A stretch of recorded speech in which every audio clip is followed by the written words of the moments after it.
बुद्ध आणि त्यांचा धम्म या ग्रंथाचे वाचन. जीवकांचे प्रवर्तन. जीवक हे राजगृहातील एक गणिका शाल्वतीचे पुत्र होते.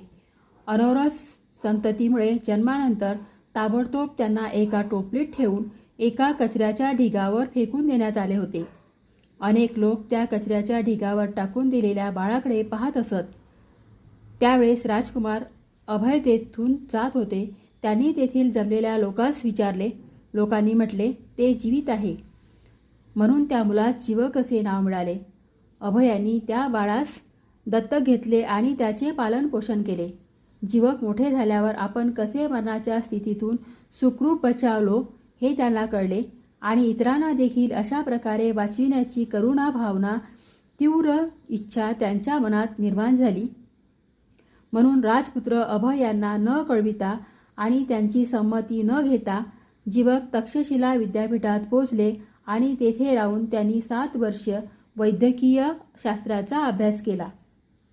राजगृहामध्ये परत येऊन त्यांनी वैद्यकीय चिकित्सेची सुरुवात केली आणि लवकरच त्यांनी वैद्यकीय चिकित्सा क्षेत्रात सुप्रसिद्धी मिळविली.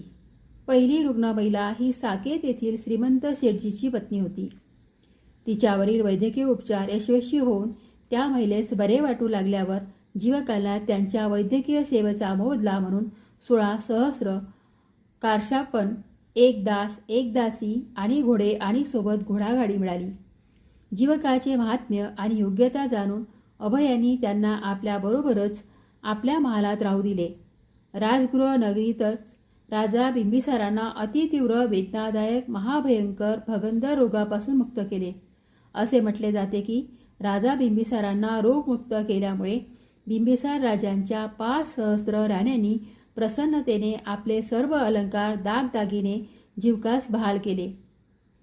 जीवकांनी केलेले महत्त्वाचे उल्लेखनीय वैद्यकीय उपचार म्हणजे राजगृहातील एका श्रेष्ठीच्या डोक्याच्या कवटीला छिद्र पाडून केलेली शल्य शस्त्रक्रिया आणि बनारस येथील श्रेष्ठीच्या मुलाच्या आतड्याला झालेल्या जुनाट रोगावरील शल्य शस्त्रक्रिया हे होय.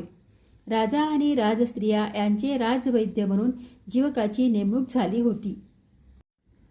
परंतु जीवकाचा तथागताकडे फार ओढा होता. त्याची फार श्रद्धा होती आणि त्यामुळे जीवक हे तथागताचे आणि संघाचे देखील चिकित्सक म्हणून काम पाहत असत. जीवक भगवंताचे शिष्य झाले होते.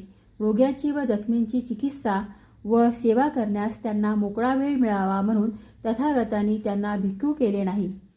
बिंबिसारांच्या मृत्यूनंतर त्यांचा मुलगा अजातशत्रू यांचे देखील जीवक राजचिकित्सक म्हणून काम पाहत असत आणि अजातशत्रूने पितृवधाचा अपराध केल्यानंतर त्यांना तथागताकडे आणण्यास जीवकच कारणीभूत ठरले.